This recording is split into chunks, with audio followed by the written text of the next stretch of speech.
Bueno, la verdad que mucha cara conocida y en fin, yo tampoco sabía muy bien ni cuánta gente ni quién iba a venir. Entonces he hecho una presentación un poco genérica, que desde luego casi los que son alumnos míos probablemente se acordarán de todo, porque del plan de estudios que tenemos en medicina, que muchos sé que medicina, no todos, asume que todo el mundo se acuerda de todo el tiempo. En cuanto a que te lo estudias en primero ya no lo olvidas nunca. Y tiempo que hizo psiquiatría, pues seguro que os acordáis. Es irónico esto que estoy comentando, me imagino que no os acordáis. Realmente yo tampoco sabía muy bien, le acabo de llamar hace un rato a Álvaro y agradezco a Coffeeversity, que de hecho ha sido Beerversity, porque me acaban de dar una cerveza hace un momento. Agradezco la invitación de estar aquí, pero le acabo de llamar para preguntarle, anoche le llamé también hoy, para un poco cómo orientaba esto, ¿no? Y lo que más me interesa es que realmente sea una tertulia, o sea que yo voy a intentar pues, decir una serie de cosas que creo que no deberían de ser polémicas, aunque algunas a lo mejor suenan polémicas, porque el tema de salud mental, de psiquiatría, de enfermedad mental siempre es polémico, pero bueno, que realmente lo que quiero es que luego podamos intercambiar opiniones y hablar un poco del tema. Me han pedido que aclare a qué me refiero con el título, ¿no? Con los límites de la salud mental, que no se refiere a que la salud mental limita al individuo, que también, eso lo veremos, sino que se refiere a, bueno, hasta dónde llega la normalidad mental, si eso existe, y dónde empieza, digamos, el trastorno o la enfermedad mental, ¿no? Eso es un poco, aunque no solamente voy a hablar de eso, también vamos a hablar de eso, que es un tema muy complicado, pero que tiene unos límites relativamente claros y creo que lo vamos a poder entender. Pues pasamos, ¿tenéis para pasar la diapositiva o cómo?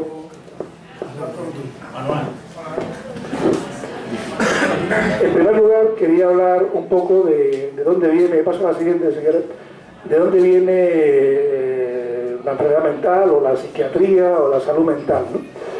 Y realmente, al igual que otras ramas de la salud, otras ramas de la medicina, originalmente, en la época prehistórica, de luego prehipocrática, se consideraba que la enfermedad mental, y realmente todas las enfermedades, ¿no? Pero sobre todo la enfermedad mental, era el producto de algo que había hecho mal el individuo, era como un castigo divino, y bueno, pues los dioses, ante algo que hubiera hecho mal el individuo, le daban una enfermedad, ¿no? Que podía ser mental o podía ser de otro tipo, y los curanderos, los chamanes, eran los que realmente pues sacaban esa enfermedad con algún tipo de sacrificio, con algún tipo de acto mágico. O sea que realmente se consideraba el enfermar, no solamente el mental, pero también el mental, como el producto de un pecado, de algo que se había hecho mal, de algún agravio que se le había hecho a los dioses, y por tanto un castigo de los dioses que podía curar pues un curandero, etc. Esto todavía existe en algunas culturas, incluso en nuestro país, sigue habiendo curanderos que tienen un poco, a grosso modo, este tipo de modelos, y realmente con la aparición de Corpus Hippocraticum, que fueron 3 siglos de textos médicos, precientíficos, ¿no? Pues ya empezó a conceptualizarse la enfermedad mental como algo distinto, Se empezó a conceptualizar pues, como algo producto de una alteración en los equilibrios de las sustancias del cuerpo, que, hombre, en aquel momento, siglo VI hacia siglo III antes de Cristo, era muy innovador pensar así. Ahora mismo realmente casi es el concepto que tenemos. Tenemos el concepto de que hay algo estropeado neuroquímicamente o cerebralmente que produce los trastornos neuropsiquiátricos y también los trastornos mentales, ¿no? Como sabéis, la teoría hipocrática en todas las enfermedades, pero en la enfermedad mental también, culpaba de un desequilibrio. No sé si oye bien esto, ¿no? Se oye demasiado. ¿A ti? ¿Tú lo oyes demasiado ahí al final? Demasiado fuerte quizás. Se producía un desequilibrio entre los humores del cuerpo, ¿no? Se asumía que había 4 humores del cuerpo: la bilis negra, la bilis amarilla, la flema y la sangre, ¿no? Y el desequilibrio, el alterar un 25%, que tenía que ser lo normal de cada una de estas, pues producía enfermedad, ¿no? Un autor rumano que fue, no se oye, hubo un autor romano que fue Galeno, que le añadió a los humores un temperamento, o sea que si predominaba un humor, había una alteración que podía ser mental, pero era una alteración debida a que predominaba un temperamento asociado a ese exceso de ese humor. Por ejemplo, si predominaba la bilis negra, pues el temperamento que afloraba, patológico, era la melancolía, ¿no? Melancolía, bilis negra, melancolis, ¿no? O si predominaba la sangre, pues el temperamento que predominaba era el colérico, ¿no? La excitación, ¿no? Entonces se hizo una primera clasificación de enfermedades mentales pues, en base a alteraciones humorales, ¿no? Todo esto se mantuvo así hasta prácticamente acabada la Edad Media, y ya con el Renacimiento pues empezaron a interesarse por la salud mental los filósofos, que también habían estado previamente los religiosos de los conventos dedicados a esto. Y a finales del siglo XVIII, con la Revolución Francesa, pues empezó también la primera revolución psiquiátrica, y la psiquiatría realmente nació con el siglo XIX, o sea que hace prácticamente 200 y pico años que existe la psiquiatría como especialidad médica, ¿eh? El nombre de psiquiatría se lo puso un alemán que se llama Rein, cuya principal contribución fue ponerle el nombre, no, tiene otras cosas que no son tan interesantes, en 1808, si no recuerdo mal, pero en Francia fue donde realmente nació con los trabajos de Pinel y de Esquirol, que fueron los primeros. Pinel era un médico internista que se interesó por la salud mental, Esquirol ya fue un discípulo de Pinel, que solo fue psiquiatra, y bueno, pues realmente apareció ahí la especialidad de psiquiatría, que en aquella época era realmente una especialidad muy neurológica, una especialidad neuropsiquiátrica, ¿eh? Había un debate, sobre todo en el campo alemán, entre si debería de considerarse todo cerebral, que era más neuropsiquiátrico, o todo psicológico. Y había pues, el debate entre los mentalistas, ¿no? Y los somatistas, ¿no? Que era la versión pues, más psicológica o más cerebral. Realmente al final del siglo XIX, principio del XX, pues se desglosó la neurología de la psiquiatría en paralelo, que estoy viendo alguna psicóloga por aquí, en paralelo los psicólogos también fueron pues, apareciendo de una manera progresivamente más importante en la parte clínica, y a finales del siglo XIX, principios del XX, pues hubo los primeros autores que realmente conceptualizaron la enfermedad mental y los síntomas mentales en unos términos paradójicamente muy parecidos a los de ahora, 100 años después, ¿no? O sea, realmente, por ejemplo, autores como Jaspers, que era un filósofo, un psiquiatra y filósofo alemán, pues describieron todos los síntomas usando el método existencialista, el método sobre todo de Husserl, y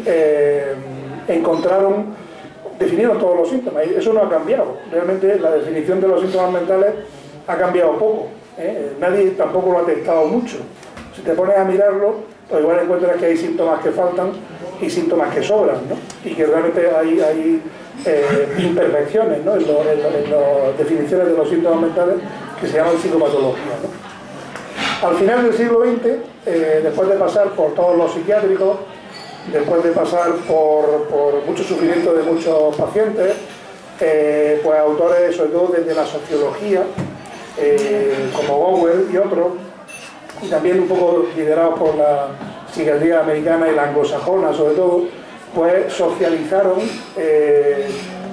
probablemente ayudados por el hecho de que empezaron a haber psicofármacos o por otras cuestiones, socializaron la situación de los pacientes de los psiquiátricos, y eso acabó por cerrar los psiquiátricos. Tenemos aquí al profesor Torres, que a nivel nuestro, a nivel andaluz, pues fue uno de los principales responsables, si no el principal, en la reforma psiquiátrica en Andalucía, que es una cosa que ocurrió en muchos otros sitios, pero que pues, casualmente hoy tenemos el honor de tener a mi compañero aquí, y quiero pues, decir que él tuvo una gran contribución, quizá la más importante, singularmente en este campo, ¿no? O sea que realmente a finales del siglo XX pues se ha logrado pasar de un modelo manicomial en el que a los pacientes se les encerraba a un modelo comunitario en el que la mayor parte del tiempo el paciente está en la comunidad, está en su entorno, y puntualmente cuando tiene una agudización del problema pues se le ingresa, ¿no? Que realmente es un cambio muy importante comparado con desde dónde veníamos, ¿no? O sea, ha sido eso como introducción de cómo es la parte, digamos, médica de la salud mental. Se ha ido el que pasa a las diapositivas, no sé si alguien las puede pasar a la siguiente. Ha desertado. Bueno, un problema que tienen los pacientes mentales a nivel social es que socialmente mucha gente los culpa, ¿no? Parece como que no tengan derecho a asumir el rol de enfermo, ¿no? Si te rompes una pierna, pues nadie te discute que no puedas ir a trabajar, no puedes moverte, es muy evidente. Si tienes una depresión, ya a lo mejor alguno piensa, oye, este tiene mucho cuento, o no es tan evidente, ¿no? Y por tanto hay un problema socialmente, sociológicamente, en algo que es esencial para la recuperación de la persona, que es la asunción por parte del enfermo de su rol de enfermo.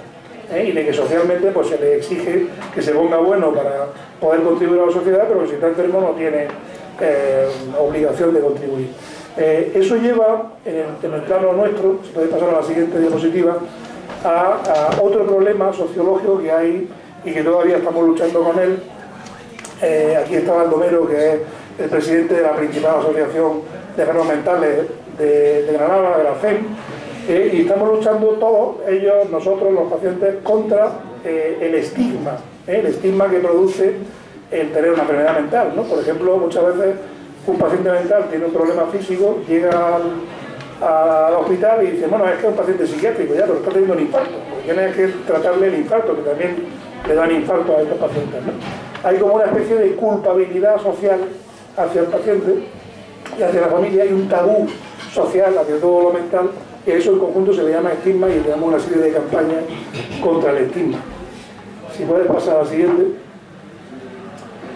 Otra cosa de la enfermedad mental es que es muy frecuente. Si quieres pasar, es muy frecuente. Y realmente está muy intricada en la normalidad, por eso un poco el tema de la charla, ¿no? De hasta dónde llega la normalidad y hasta dónde empieza el enfermar mental.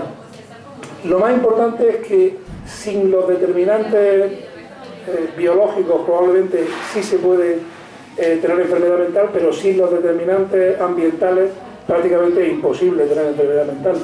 De la manera que hay una mezcla de factores individuales que pueden ser un poco pues, tu propia fisiología, tu equipamiento básico, ¿no?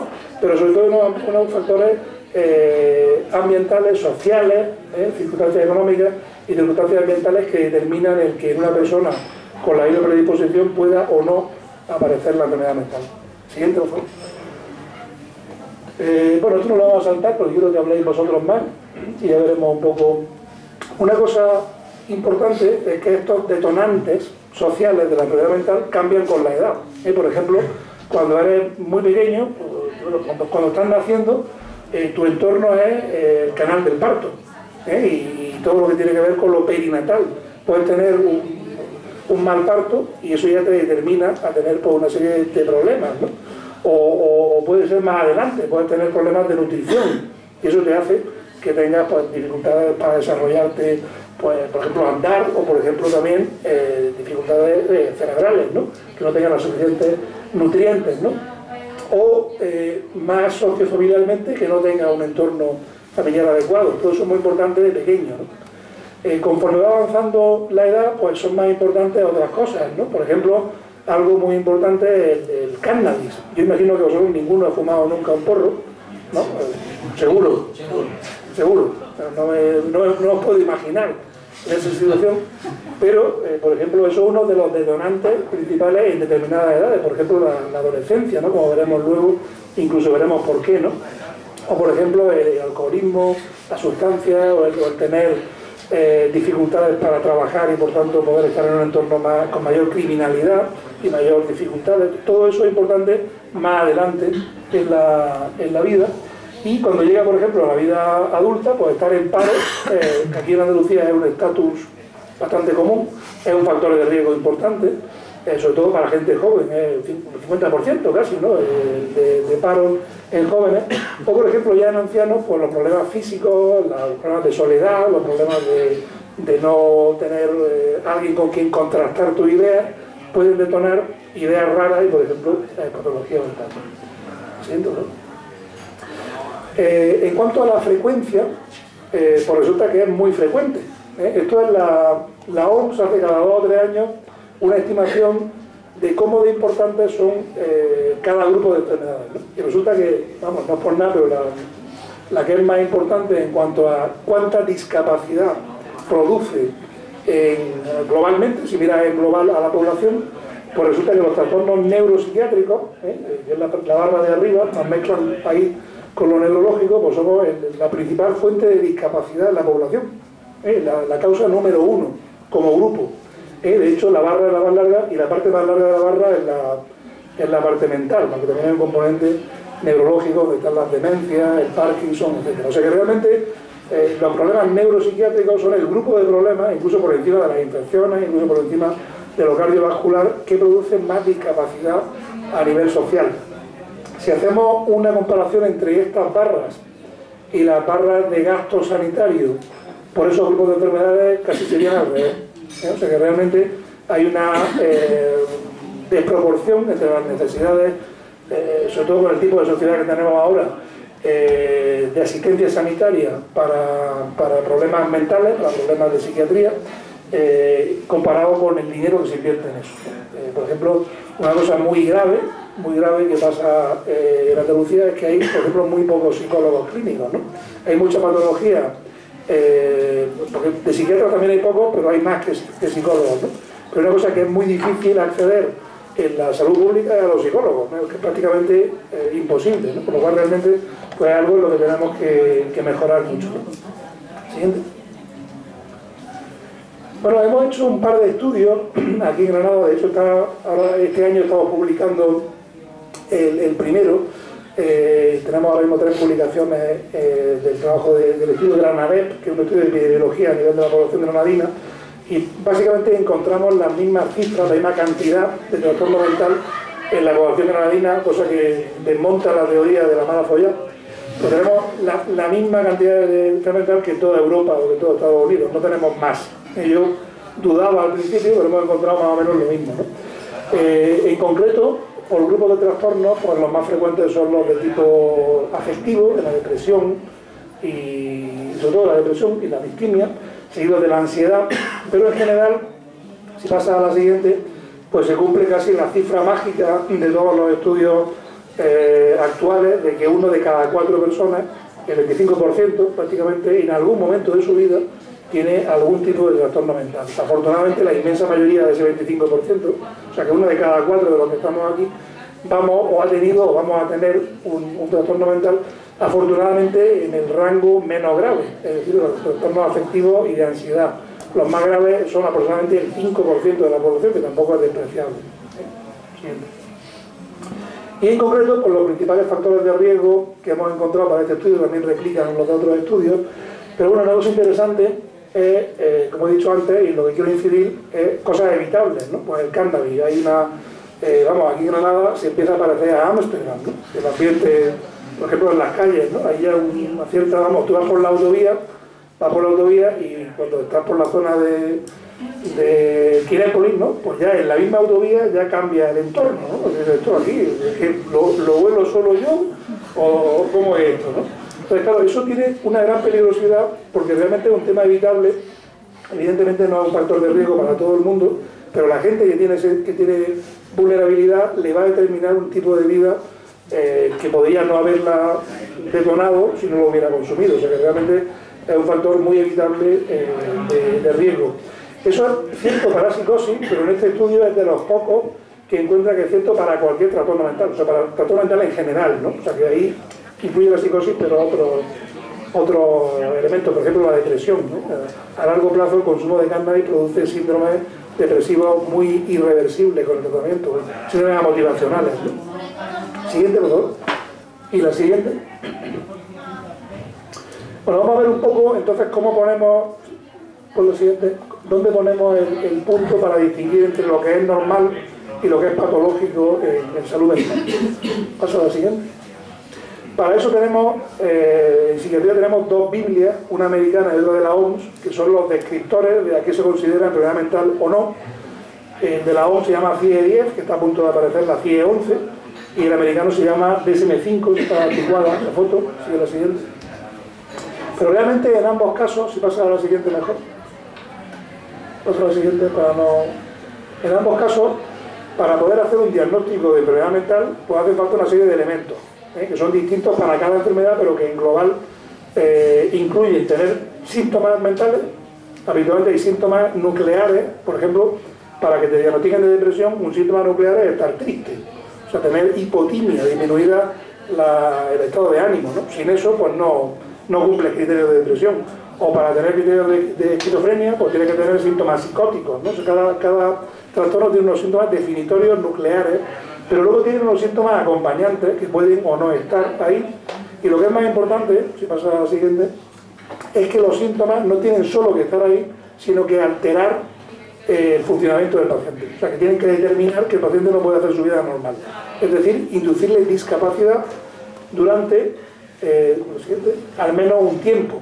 Por ejemplo, pues para cada enfermedad se pone un tiempo mínimo de duración de la discapacidad y los síntomas. En depresión son 2 semanas.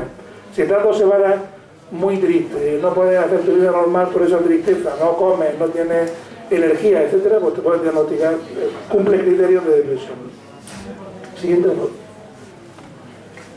Y al final también hay una serie de, pásalo a la diapositiva, hay una serie de, aparte de decir que tiene una enfermedad mental alguien, hay distintos tipos de enfermedad mental, ¿no? Y realmente los principales tipos son de 4 tipos.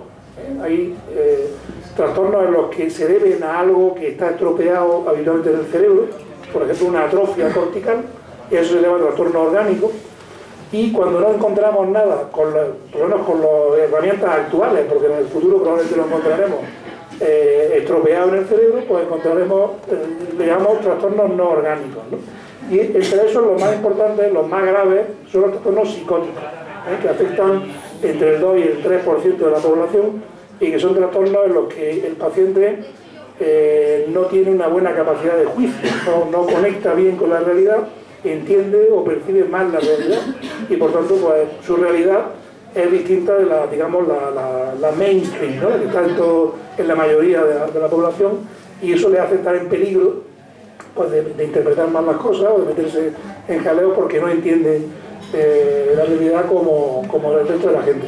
A eso un paciente, me acuerdo que estaba tan convencido de su realidad, ¿no? Que me decía, no, es que esto es así, esto, en fin, una cosa un poco, no voy a contar los detalles, y yo le digo, bueno, pero es que el problema es que los demás no lo vemos así, y me dice, no tenéis ni puta idea. ¿No? O sea que, para que os hagáis una idea de lo fuerte que es para ellos su realidad, es tan fuerte como para nosotros la nuestra. Pero yo le intentaba convencer de que eso no era así, pero dice, no, es que no os enteráis de nada, ¿no? O sea, porque él se enteraba de otro plano.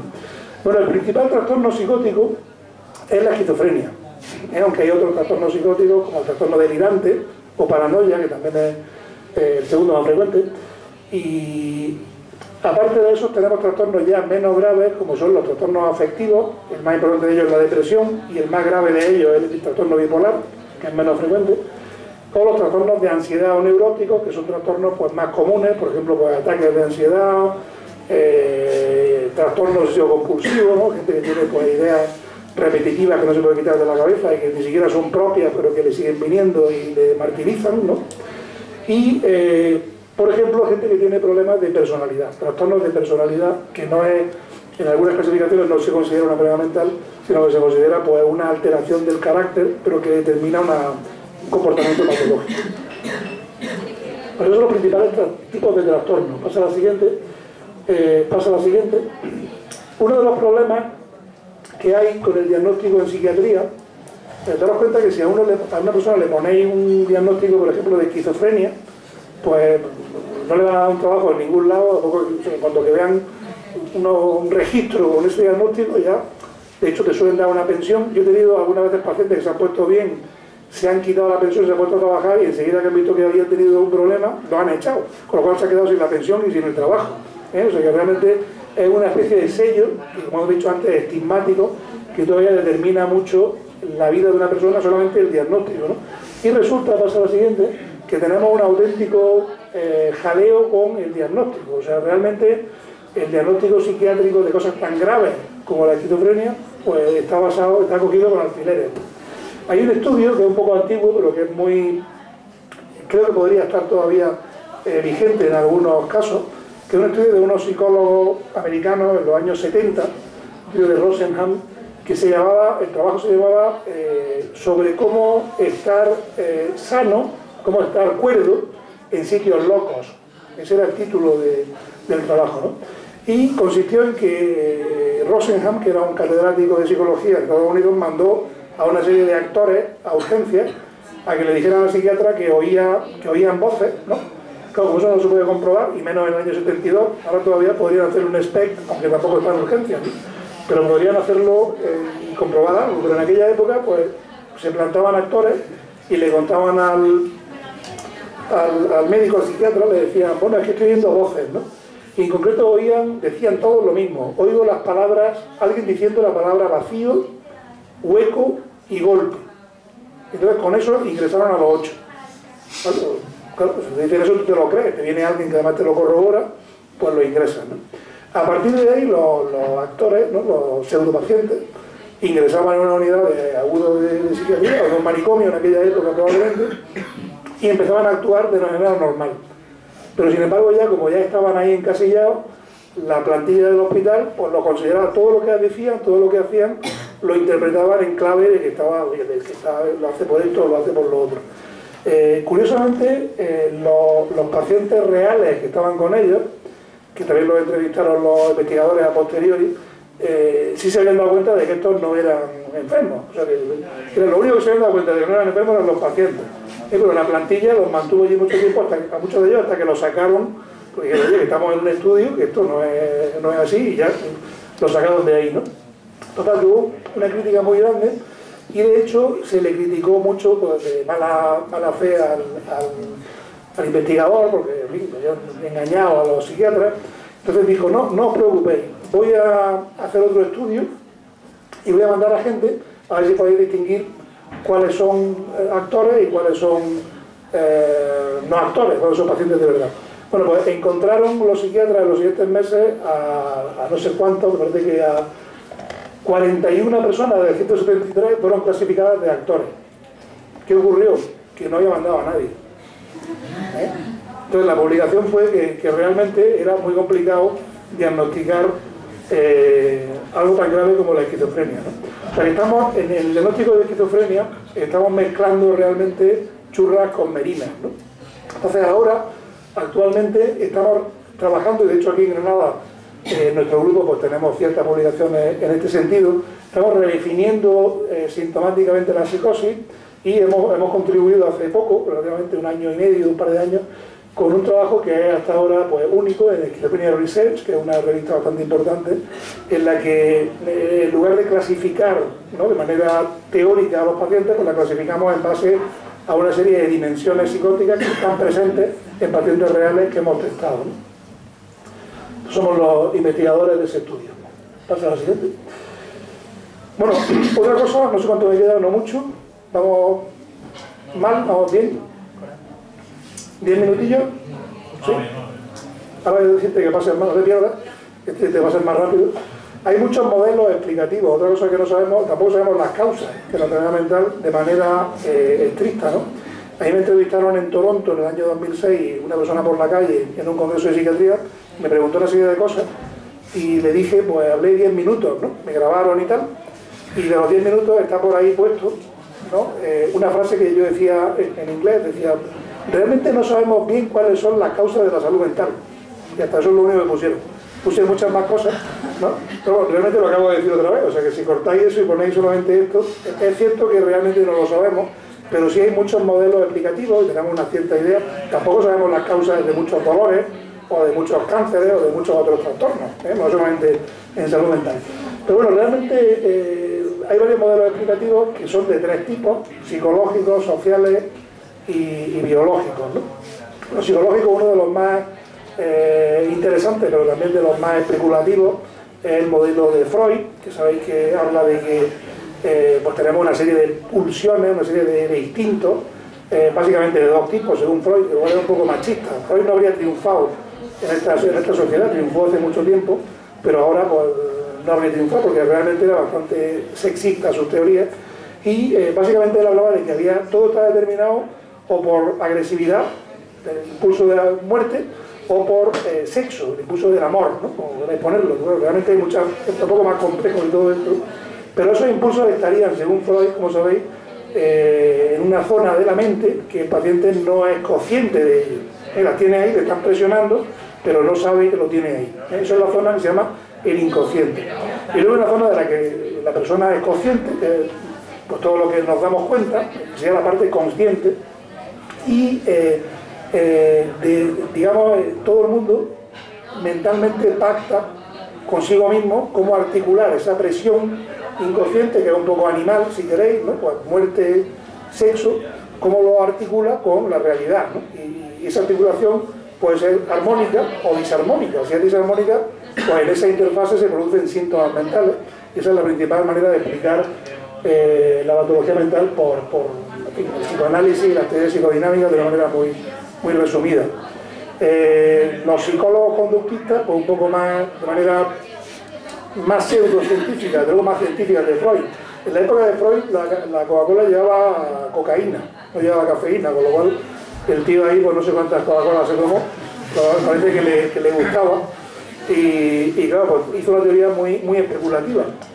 Sin embargo, las teorías conductistas son más aburridas, creo yo, pero son menos especulativas, y realmente hablan de que la conducta patológica, la conducta de una persona con un trastorno mental, es un mal aprendizaje, y hay que reenseñar a la persona, pues, con métodos de condicionamiento clásicos, sobre todo de condicionamiento operativo, para reeducar y que tenga una conducta más normal, ¿no?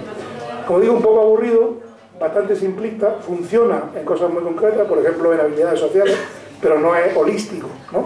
Hay otros modelos, como por ejemplo el cognitivo, que da una vuelta más a lo conductual y que realmente es un modelo, ¿verdad?, que lo que entiende es que todos tenemos unos clichés, ¿no?, unos patrones con los que interpretamos prácticamente todo. Por ejemplo, hay gente que es muy pesimista, ¿no? Me da un taco de billetes de 500 euros y dice, no, esto tiene que ser malo, ¿no? Un pesimista lo ve así, un optimista le da 5 euros y da saltos, ¿no? Entonces son clichés, ¿no? Hay gente que todos tenemos nuestros propios calzas, ¿no?, para entender la realidad, y eso son como ojeras o sesgos que tenemos a la hora de entender la realidad. Pues la teoría cognitiva lo que hace es detectar de qué pie cojea la manera de entender la realidad de cada uno e intentar equilibrarla. Eso es lo que hace la teoría cognitiva. Por ejemplo, en depresión, pues lo que suele haber es la gente que se deprime tiene sesgos negativos, ¿no?, automatismos negativos de entenderlo todo negativamente. O la gente que tiene psicosis, pues tiene sesgos de otro tipo. Por ejemplo, pues saltar a conclusiones sin recabar toda la información, ¿no? Se llama jumping to conclusion, un sesgo típico de la psicosis, ¿no? O sea, en todo caso serían maneras erróneas, tóxicas para uno mismo, de entender repetitivamente lo que te ocurre, ¿no? Otro modelo explicativo, si puedes pasar todo esto, que estaba yo inspirado ese día y muchas... Sí, pasa a la siguiente. Pasamos a la siguiente, por favor. Otro modelo explicativo es lo social, ¿no? Aparte de lo psicológico, pues, ¿qué entorno social tiene? Y dentro de todo esto, la bola más grande es abuso en la infancia. Hay muchos estudios que demuestran que muchos problemas sociales determinan patología mental. Pero el más importante es abuso en la infancia, sobre todo de tipo sexual. El abuso sexual en la infancia multiplica por 40 veces tus posibilidades de tener patología, sobre todo depresiva. Por 40 veces. Tenemos varios estudios de ese tipo, ¿no?, sobre todo en gente predispuesta. Pasa a la siguiente. Bueno, luego tener un buen ambiente, tener una buena familia, un entorno en el que tengas cosas que hacer y no tengas que perder el tiempo, pues protege contra el trastorno mental. No vamos a entrar ahí. Desde el punto de vista biológico también se puede explicar parte, y a eso se le llama heredabilidad. La heredabilidad es el componente de la etiología, de las causas que viene determinada por la herencia, ¿no?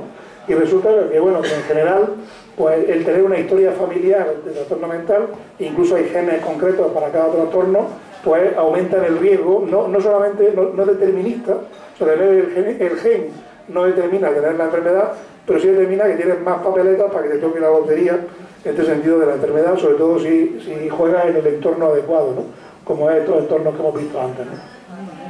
También desde el punto de vista biológico, cada vez hay más evidencia, sobre todo por neuroimagen, de que hay determinadas zonas del cerebro que si están alteradas, pues aparecen síntomas concretos, ¿no? En concreto, la zona CG21, que está por debajo del cingulado anterior, dentro de la cara de los hemisferios, pues una zona que está hipoestimulada, por la razón que sea, en gente con depresión resistente, y ahora mismo hay incluso intervenciones quirúrgicas que de manera muy fina, ¿no? con procedimientos de láser, pues cortan algunas fibras de esto y mejora la depresión, igual que mejora patologías neurológicas como el Parkinson en otras zonas, ¿no?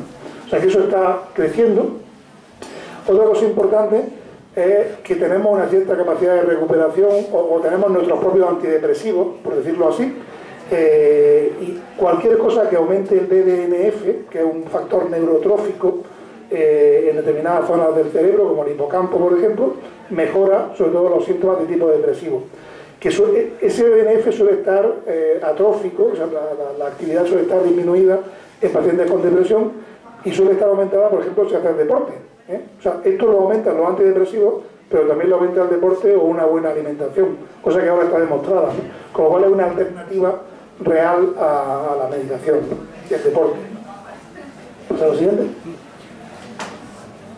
Y bueno, por supuesto, la estrella de la corona en la biología es la neuroquímica, ¿no? Lo que sí sabemos seguro es que si a alguien le damos, a una persona con depresión, por ejemplo, le damos cualquier fármaco que aumente la serotonina, como hacen los antidepresivos, pues mejora los síntomas depresivos, ¿no? Y eso es porque realmente, originalmente en el depresivo, hay una hipoactividad serotonérgica, ¿no? O sea que eso es la parte neuroquímica. Desde el punto de vista evolutivo, también se puede entender la enfermedad mental. Y hay si quieres pasar a la siguiente, hay un concepto que se llama Genome Black, y es el decalaje que hay, porque sabéis que para evolucionar tardan muchos miles de años, ¿no? Y realmente nosotros tenemos una evolución hace unos 200.000 años aproximadamente que apareció nuestra especie, pero en los últimos 10.000 años es cuando únicamente hemos tenido una cultura, y realmente ha ido cambiando muy rápidamente, de tal manera que en los últimos 50 años, como yo vi el otro día una película de los años 40 y parecía otro mundo, ¿no? Y era en Granada, en concreto la película. O sea que realmente hay un decalaje entre el tiempo que hace falta genéticamente para hacer cambios adaptativos, ¿no? Y los cambios adaptativos que a nivel mental tenemos que hacer, ¿no? De tal manera que estamos, se puede decir de otra manera, estamos diseñados para un tipo de mundo, biológicamente para un tipo de mundo que no es este. Es un tipo de mundo pues de cazadores-recolectores, que es lo que éramos cuando emergió la especie. Y ahora mismo, pues fíjate la que tenemos liada aquí, ¿no? Pues yo con esta pinta no sé cómo estaré, pero luego es muy natural, ¿no? Con el trato este o con todas las redes sociales. O sea que realmente no nos ha dado tiempo a que nuestro equipamiento, que está hecho para otra cosa, se adapte a lo que rápidamente hemos ido haciendo, y extremos de algunas actitudes que eran adaptativas cuando nuestra especie evolucionó, pues ahora son desadaptativas. Por ejemplo, pues si estás en un grupo de 40 o 50 cazadores recolectores, el que haya un tío un poco más parana, ¿no? Que está siempre mosca con todo, puede venir bien, ¿no? Porque lo puedes tener avisando si viene alguien a depredar la zona, ¿no? Ahora, por ejemplo, pues esa habilidad que podía ser adaptativa y por cierto, pues, transmitirse en generaciones porque era adaptativa en aquella época, ahora puede ser pues realmente perjudicial para el paciente. A todo esto se llama psiquiatría o psicología evolucionaria, y es una manera de entender cómo determinados módulos mentales, determinadas capacidades de la mente, en sus extremos pueden ser patológicas o perjudiciales, pero eran útiles probablemente cuando evolucionaron en el momento inicial de la especiación, ¿no? Pasa a la siguiente. Realmente lo más importante en salud mental ahora es integrar todos los modelos, y para eso tenemos algunos modelos como el biopsicosocial, si pasa a la siguiente, en el que nuestro grupo pues también ha contribuido por ejemplo, tenemos que también ha participado la profesora Blanca Gutiérrez, que está ahí al fondo, el profesor Torres y otros autores de la Universidad de Málaga y de Inglaterra, en detectar una serie de elementos biopsicosociales que determinan o que predicen, que sirven para predecir el riesgo de, en este caso, de depresión, ¿no? Y nosotros en concreto hemos contribuido a mejorar la capacidad predictora de este algoritmo, de esta serie de elementos que predicen tu riesgo de depresión, añadiendo por una parte genética, ¿no? Lo cual es realmente pues, un ejemplo de interacción genético-ambiental, ¿no? Se pasa a la siguiente. Si alguno tiene mucho interés en calcularse con este algoritmo su riesgo personal de depresión en el próximo año, no es broma, funciona bastante bien. Es un algoritmo que funciona mejor que el score cardiovascular, que tiene peores números. Pues podéis venir, se llama PREDICT-D, y está en la página web de la red de investigación de atención primaria, la red IAP. Es poner PREDICT-D, entráis en un cuestionario y metéis vuestros 11 datitos y os dice el porcentaje de probabilidad de enfermar depresivamente en el siguiente año. Pasa esto rápido, lo que ya hemos comentado antes, pero bueno, esto también lo hemos comentado, puede pasar. Quédate aquí. Hemos dicho antes que la enfermedad mental quizá más grave, después del orgánico, es la psicosis, la esquizofrenia. Esquizofrenia es el principal tipo de psicosis. Y no sabemos todo, pero sí sabemos que hay alguna alteración dopaminérgica. La dopamina está alterada en la esquizofrenia, con la mala sombra de que la dopamina tiene muchas ramas y la alteración es variable según cada rama. Por ejemplo, en la rama mesolímbica, lo que hay es un exceso de actividad dopaminérgica y eso produce síntomas positivos, es decir, distorsión de la realidad, alucinaciones, delirios, etc. Pero también hay otra rama que es la mesocortical, en la que lo que hay es un déficit de dopamina y eso produce síntomas de tipo motor, de síntomas de tipo negativo, que la gente está pues abúlica, apática, no habla bien, todo lo que es menos productivo. O sea que hay una alteración variable de la dopamina según la zona. Y resulta que esto que es THC, tetrahidrocannabidiol, para los que no os suene, y me creo que suena mucho, es decir, el principal componente por el que la gente fuma cannabis, pues resulta que eso se une a interneuronas reguladoras, como son el GABA, y estas interneuronas ejercen un efecto estimulador. Al estar bloqueadas, pues dejan de frenar su habitual función de freno de la dopamina, que por tanto pues, emerge de manera excesiva, sobre todo en la vía mesolímbica, y produce pues, síntomas de tipo positivo. Por eso es bastante frecuente que la gente que fuma cannabis tenga pues, delirios paranoides o que tenga psicosis. Es bastante frecuente, de hecho un factor de riesgo importante. El mecanismo es ese. Se unen al GABA, a las neuronas GABAérgicas, a las cuales bloquea en su acción habitualmente frenadora de la liberación de dopamina, con lo cual hay mucha dopamina. Y eso es lo que causa a nivel mesolímbico la sintomatología psicótica. Eso no es un camelo, sino que está demostrado de tal manera que tomas cannabidiol y sube la dopamina en el sitio clave donde suben con todas las drogas, que es el núcleo accumbens, que viene muy bien porque es el centro hedónico del sistema de recompensa, viene muy bien hasta cierto punto, pero si eso lo estimula mucho, puede tener síntomas de tipo positivo, como ocurre, por ejemplo, en la paranoia, ¿no? El trastorno delirante. Bueno, el trastorno bipolar lo vamos a pasar un poco de alto, es simplemente una alteración del estado de ánimo, es el segundo trastorno más grave, después de la esquizofrenia, y consiste en gente que tiene pues, altibajos patológicos de estado de ánimo, aunque en medio de ellos habitualmente la mayoría de trastornos bipolares pueden hacer una vida normal, ¿no? No la más grave, pero sí la más frecuente es la depresión, que tiene una frecuencia pues, de más del 10% en la población, y cuyos principales síntomas son pues, estar deprimido, estar hipotímico, tener una disminución del estado de ánimo, pero también ser incapaz de disfrutar y ser incapaz de tener una actividad normal. Pasa a la siguiente, por favor. Voy pasando para poder hablar los demás. Esto ya lo hemos comentado de alguna manera. Y finalmente, yo te había puesto también que quería decir cómo se puede ayudar a los pacientes más graves, ¿no? Hay toda una línea de trabajo a los pacientes que realmente no se recuperan bien con la medicación, pues de hacer una serie de medidas hacia la recuperación, hacia el logro de que la persona pues, esté integrada de una manera total o al máximo, ¿no? Y eso no tiene mucho que ver con la medicación, sino que tiene mucho que ver con el entorno en el que ayuda al paciente. Por ejemplo, pues darle capacidades, darle autonomía, darle control de determinadas decisiones, incluso la autoayuda entre pacientes. Y eso se le llama técnicas de potenciación de la recuperación. Nosotros hicimos un trabajo europeo hace unos años y realmente los determinantes de la recuperación desde el punto de vista teórico están bien definidos e incluso a nivel de Andalucía tenemos herramientas para poder implementarlo, pero bueno, faltan herramientas y también falta una redefinición del modelo, ¿no? Porque algunas veces tenemos pocos recursos, pero yo ahora, por ejemplo, que tengo responsabilidades organizativas hasta cierto punto, aquí en Granada, pues tenemos también los recursos puestos en sitios que a lo mejor servían en el momento que se pusieron, pero que ahora no son el sitio más óptimo, y se podrían redistribuir los recursos y haríamos más cosas. El modelo está tan rigidificado como que hay un decreto para el modelo, con lo cual te impide, ahora mismo, como no haga otro decreto, no puedes redefinir incluso los dispositivos que tenemos, aunque yo, por ejemplo, que estoy en esto, pues, y de hecho hemos testado que hay modelos en los que podían mover, si se invierte mucho más, mucho mejor, pero mientras se invierte o no, moviendo la gente que tenemos a otras zonas, podríamos mejorar la recuperación de los pacientes, ¿no? Pasa a la siguiente, por favor. Pasa a la siguiente. La siguiente.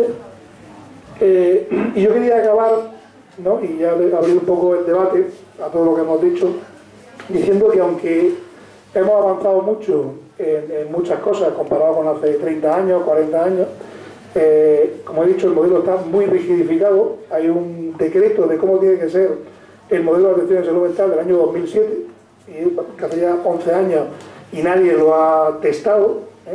Yo tengo la creencia de que si se testa, que alguna cosa he hecho yo, pues se puede mejorar, pero realmente hay muchas cosas que faltan.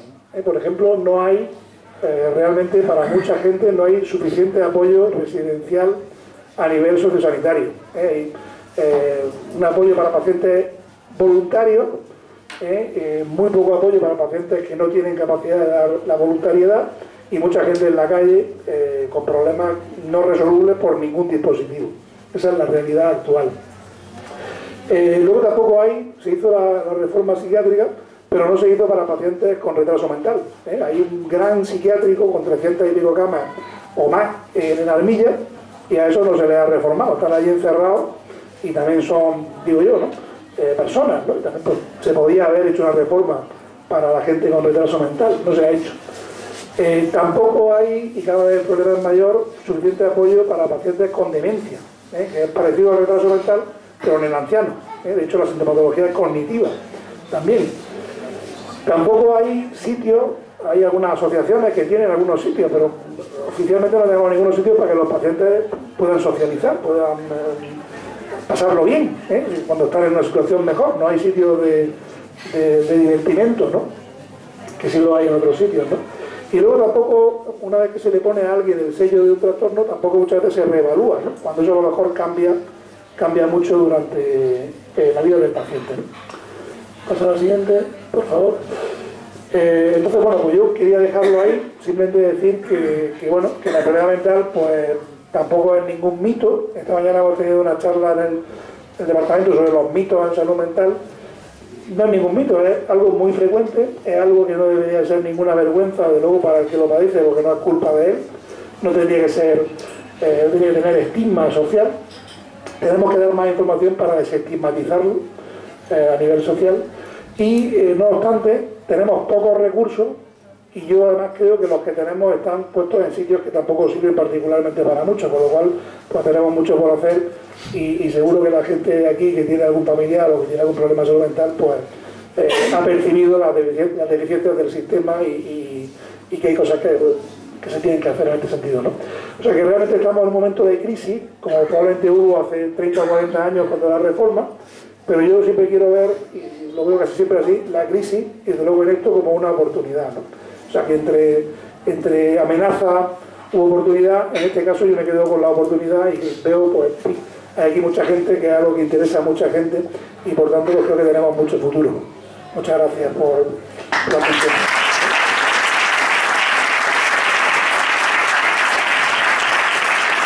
Espero que conocéis.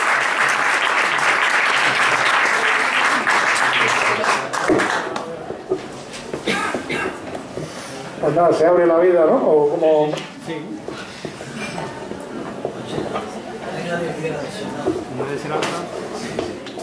Allí. Valiente. Hay una fuerza que nos dice, en su opinión, no le importa, ¿por qué cree que está tan mal visto la psiquiatría o el uso de psicólogos en la sociedad española y en otros países como puede ser latinos o hispanohablantes como Argentina estén más instaurados?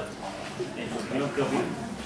Bueno, No sé si oye, si se oye más o menos bien, ¿no? En mi opinión, bueno, es que los argentinos son muy particulares. Lo que pasa en Argentina tampoco es normal.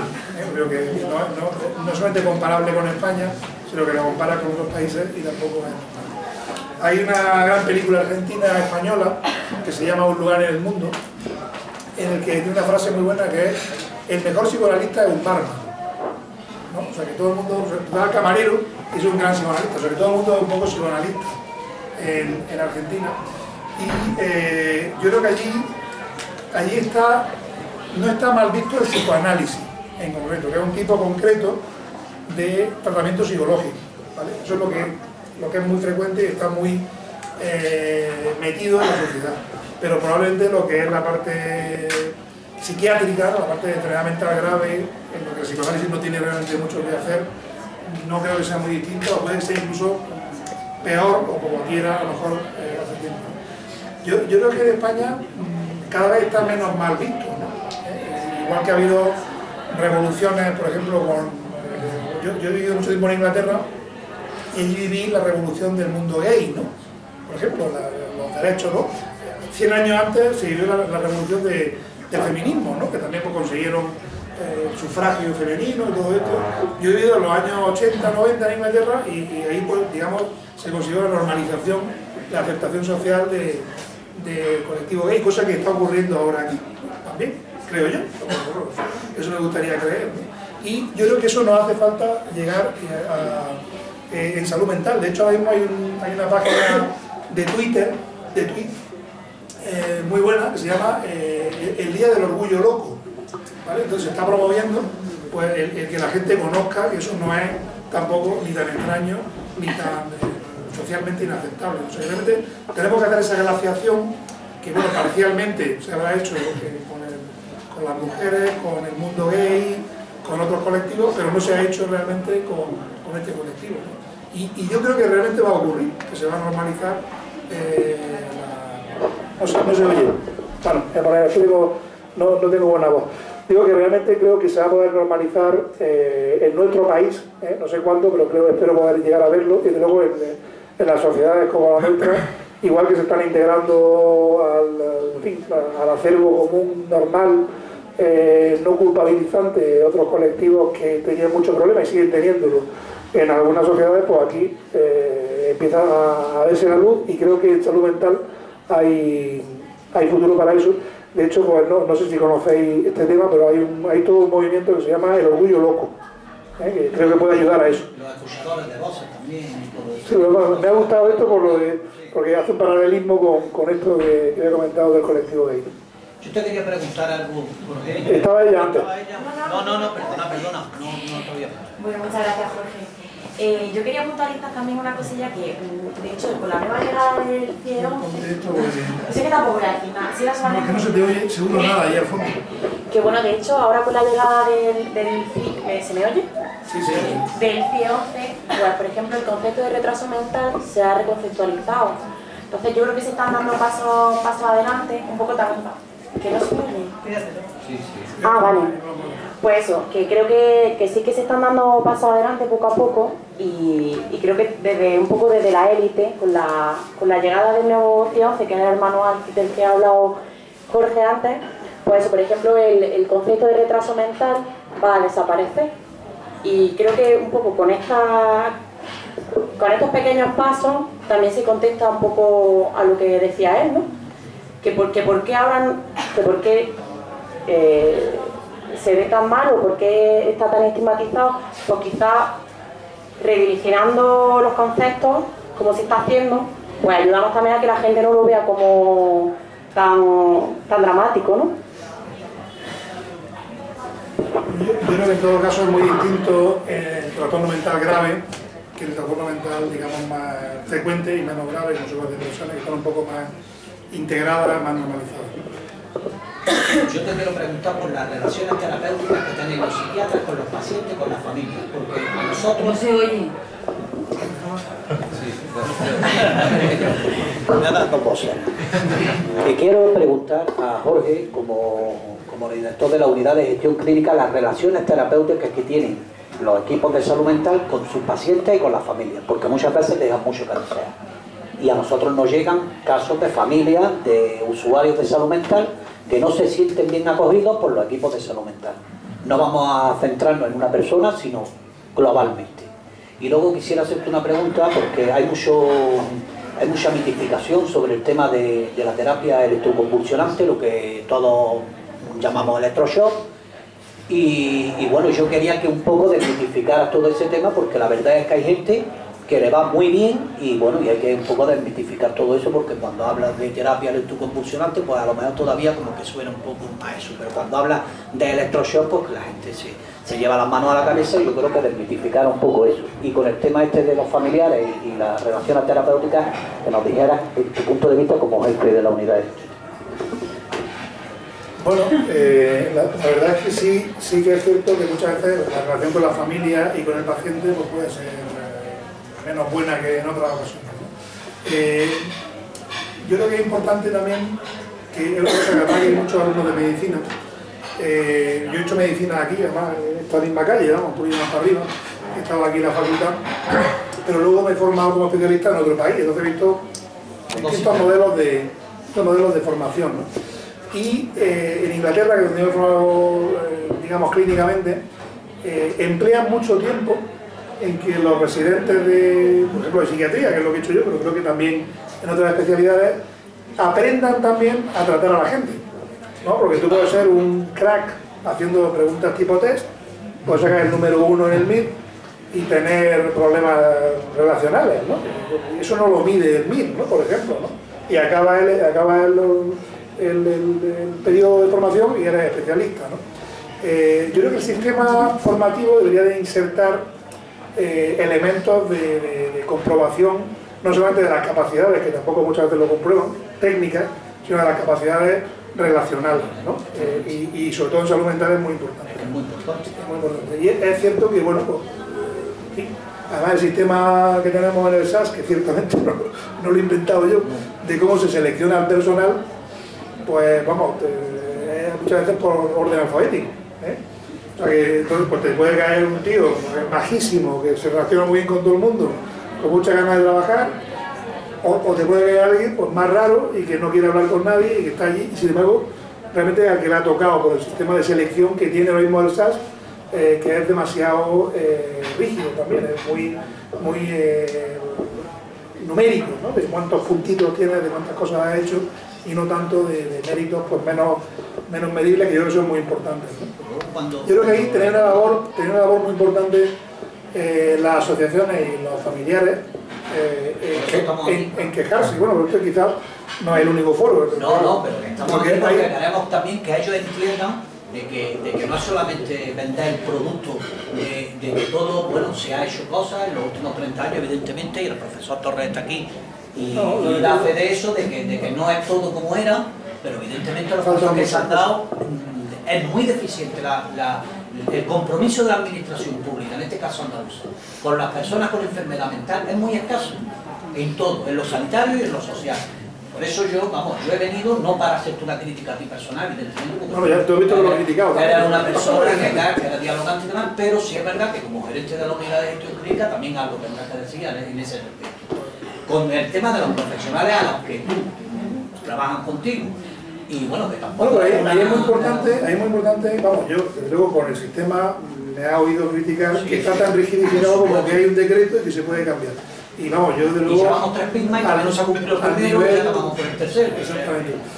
Yo al nivel que puedo, pues hago lo que... Al nivel de competencia que tengo, lo hago, ¿no? Pero de todas maneras, yo creo que es muy importante que también la gente que se sienta maltratada, ¿no? Que tenga algún problema, pues bueno, pues, oye, que lo escriban, lo metan en una queja y nos enteremos, ¿no? Esa es la cosa que podemos hacer. Y luego el tema del electroshock, efectivamente, pues es muy buena pregunta y hay mucha literatura, hay mucho cine negativo, ¿no? Con el tema del electroshock. Alguien voló sobre el nido del cuco, ha hecho mucho daño a eso. Y es cierto que el electroshock se usaba de manera indiscriminada, incluso como castigo, en los años 40, y en los años 50, y en los años 60, a lo mejor, no lo sé. Pero a partir de ahí ya no. O sea, a partir de los años 60 hubo muchos ensayos clínicos y se determinó en qué pacientes sirve y cómo hay que hacerlo. Todo no se hace con una anestesia y se hace en pacientes con depresión resistente prácticamente, y muy pocas otras indicaciones, ¿no? Y realmente a esos pacientes en algunos casos les salva la vida, porque son gente que a lo mejor tiene un grado de depresión, que no come, que no bebe, que se va a deshidratar o se va a suicidar porque tiene un grado muy elevado de delirio de culpa o de gravedad afectiva, y esto le saca, no sabemos muy bien por qué, pero sí sabemos que empíricamente el 80% de gente en la que se indica el TEC le cambia la vida, mejora de manera dramática. De hecho, a día de hoy, porque ahora hemos tenido hoy un debate entre los dos hospitales, porque nosotros en salud mental sí nos separamos, estuvimos separados desde el principio, y tenemos en los dos hospitales tenemos TEC, tenemos terapia electroconvulsiva. Y ahora mismo el problema que tenemos es que gente, por ejemplo, de Córdoba, que no tienen aparato, o de Jaén, que no tienen aparato, están diciendo aquí, tenemos ahora mismo 5 pacientes en cada sala, que es el máximo que podemos tener por capacidad profesional en TEC, y prácticamente lleva así todo el último año y medio. No sé, realmente es algo que se hace todos los días y que no es nada anormal. Ni anormal ni por supuesto perjudicial, es beneficioso, si no, no lo haríamos. Que por eso es la pregunta, de que lo desmitificar. Sí. La mayoría que están aquí, por lo menos los que han estado en medicina, que son muchos, lo saben, creo yo, ¿no? Y incluso algunos tienen la oportunidad de ver alguna intervención. Bueno, en primer lugar, muchas gracias. Y yo quería, porque justo hace un par de días así leí una noticia a raíz de todo esto en un diario de estos nacional, que muchas veces, claro, no sabes si es cierto o no es cierto, porque muchas veces no son fuentes fiables. Y entonces era una noticia que tenía un titular algo así como: familiares con gente con depresión, 2 puntos, menos mimos y más caña. Entonces, claro, esto para gente como yo, que a lo mejor no somos muy... nos puede surgir un debate. Todos hemos tenido familias, si el 25% tiene riesgo de tener una enfermedad mental, lo más normal es que todos hemos estado en contacto sobre todo con alguien con depresión. Y como digo, para la gente a lo mejor como yo, que no estamos metidos mucho en este área, nos puede generar un debate. ¿Eso es realmente así o es eso una como titular puede sonar bien, y desde luego pues te atrajo a ti para leer a lo mejor el artículo, ¿no? Que es lo que pretende el titular, pero hombre, eso no es para nada así, ¿no? Sí que es cierto que solo mismo no funciona, ¿no? O sea, que hay que intentar, pues la persona se acomoda también en su propio cansancio, su falta de energía, entonces no, tiene que tener a alguien que le dé una visión más positiva y que le empuje un poco a lanzarse, ¿no? Que sería la parte de la caña, ¿no? Pero yo creo que es un poco toma y daca, ¿no? Y realmente hay una parte, hay un momento en el estado depresivo que si no lo tratas con algo externo, por ejemplo la medicación, el paciente raramente va a salir, sobre todo en pacientes más graves. Yo muchas veces lo explico a los pacientes que quieren tomarse la medicación o lo que sea, les digo, mira, esto no tiene ganas de hacer nada, yo lo que voy a hacer es ponerte una medicación que quieras tú o no, te va a dar más energía y por tanto es como enchufar la radio, ¿no? Yo solamente con la medicación solamente hacemos enchufar, ¿no? Pero claro, a lo mejor lo que se oye es ruido, ¿no? Luego él va a tener que sintonizar la radio para que se oiga pues, la emisora que quiera, ¿no? Y realmente eso es lo que hacemos, ¿no? Elevar los niveles de, en este caso con depresión, de energía, en la mayoría de pacientes que se lo toman, y por lo tanto tienen más energía y habitualmente la usan bien, pero a lo mejor si te encuentras con más energía al mes de tomar medicación y llevas un año mal, pues es que no sabes ni cómo usarla.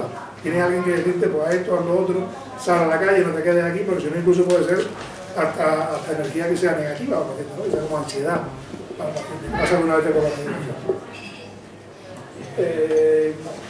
Javi, estaba antes, creo. Ahora que ha hablado del tema de que hay pocos psicólogos clínicos, sobre todo aquí en Andalucía, ¿cuál sería el ideal de interacción a la hora de la práctica clínica entre psicología clínica y psiquiatría? Es decir, ¿se quedarían los psicólogos clínicos más con el tema de psicoterapia, de terapia cognitivo-conductual, control de fobia y tal, y se quedaría el psiquiatra para una parte podemos decir más orgánica, más médica, o ambos harían más cosas? ¿Cómo sería ese...? Bueno, eso si se lo pregunta a otra gente dirá otra cosa, pero como estoy hablando yo, te voy a dar mi opinión. Yo creo que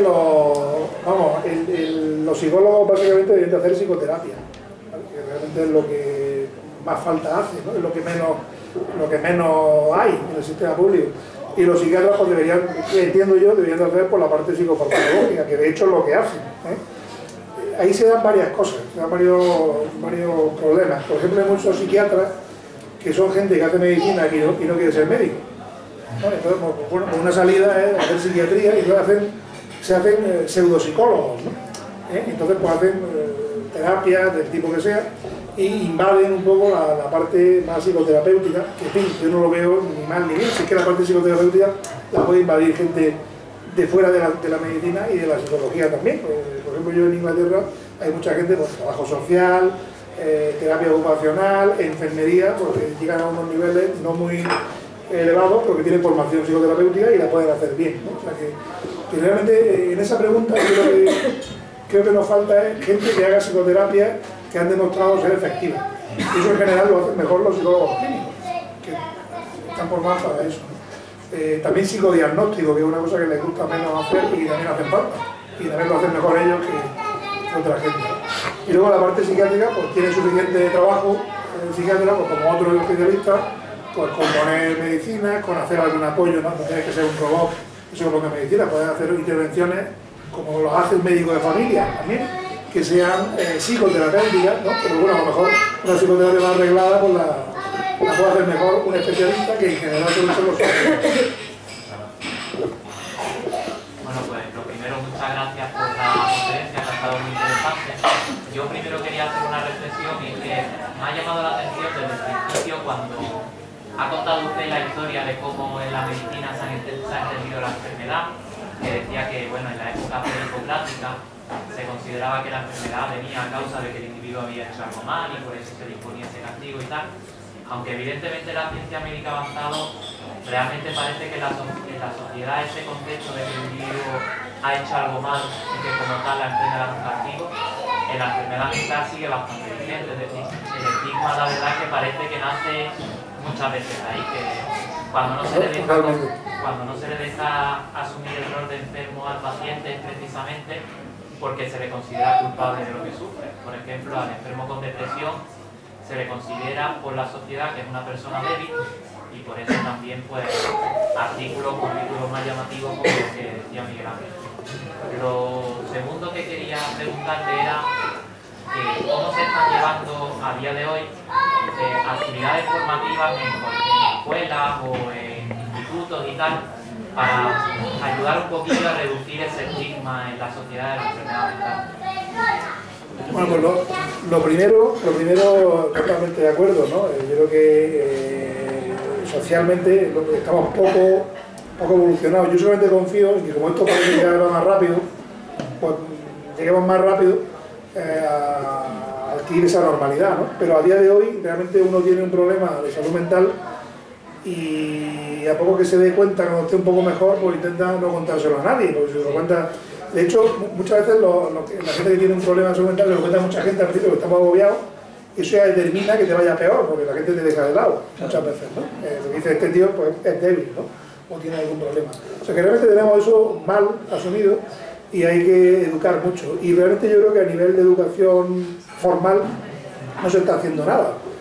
No hay, por ejemplo, no hay, que yo sepa, no hay psicología, ¿no? Como parte del currículum académico, por ejemplo, ¿no? O yo qué sé, incluso sociología, ¿no?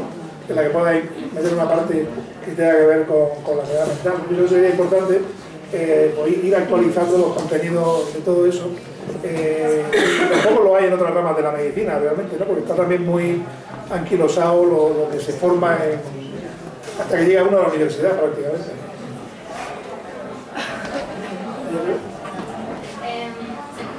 Sí, sí.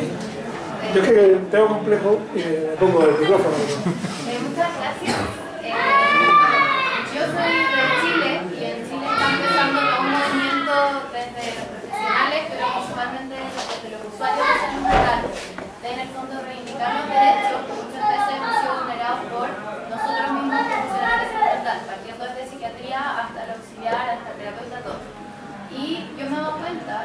existe y existe en gran medida, por ejemplo, la terapia electroconvulsiva. Tengo entendido que existen como algo similar a la directriz anticipada, que no se respetan mucho, que el tema de atar a la mujer a la cama se hace sin permiso, sin consentimiento, y que hay un sinfín en el fondo de vulneraciones de derechos que siguen bastante menos privilegiantes, pero que se sostienen. Entonces quería saber, en tu opinión, cómo hoy se está cuestionando desde psiquiatría y los distintos profesionales en salud mental el enfrentarse a eso, y a nivel de política pública, salud mental, cómo se está enfrentando. Pues de verdad, es cierto que eso ocurre todavía, ¿vale? No solamente en España, ocurre en más sitios. Pero fíjate, ha habido, de hecho, yo la última reunión que tuve de directores de servicios de salud mental a nivel andaluz fue un monográfico sobre cómo garantizar más los derechos de los pacientes, ¿no? Y de hecho se han insertado tres hojas en la historia clínica de toda Andalucía en salud mental, 3 hojas solamente. Una ha sido la historia de salud mental, otra ha sido los tratamientos y la otra ha sido la voluntad anticipada.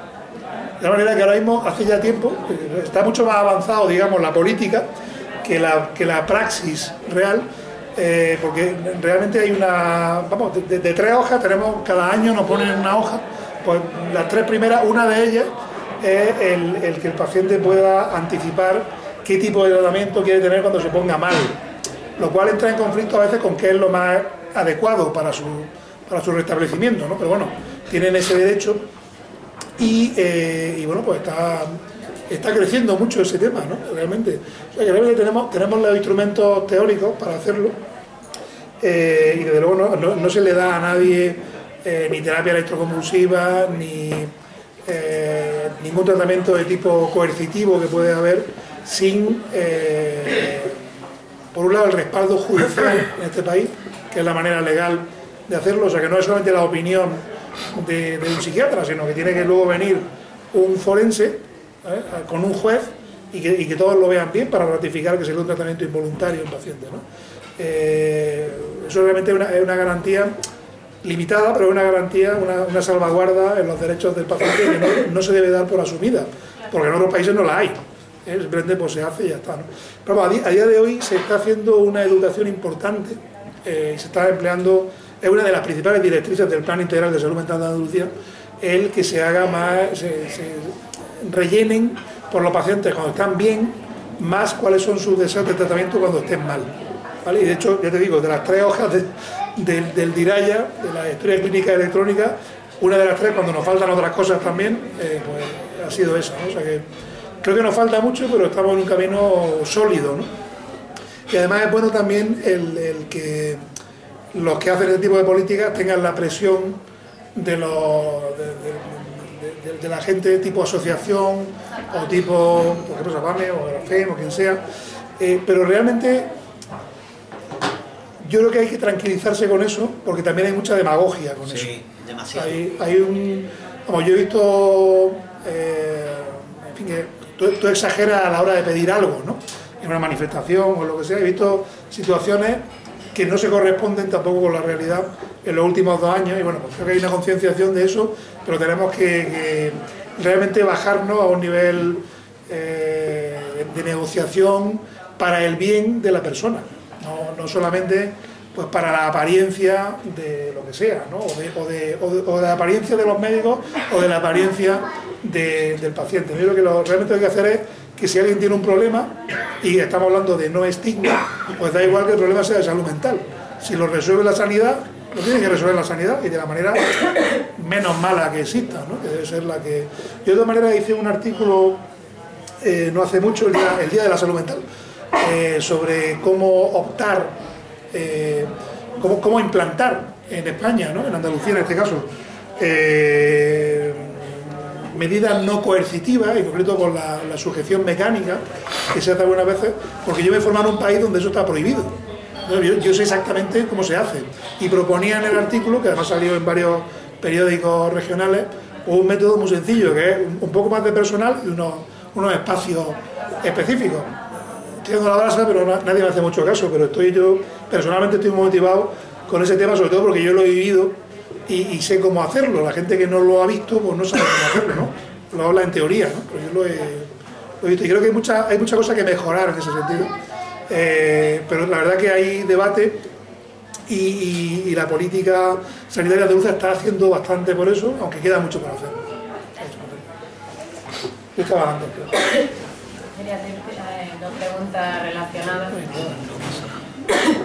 Por un lado, la primera pregunta sería si cree usted que X pacientes psiquiátricos podrían llevar una vida, no voy a decir normal, pero me gusta la palabra, pero funcionalmente feliz o algo así, sustituyendo quizás la farmacología psiquiátrica clásica por otra serie de medidas alternativas, una psicoterapia, aunque los cambios quizás sean más lentos, pero sí creo que podrían darse resultados buenos como para no necesitarla y así nos quitaríamos aquí efectos adversos en aquel caso concreto.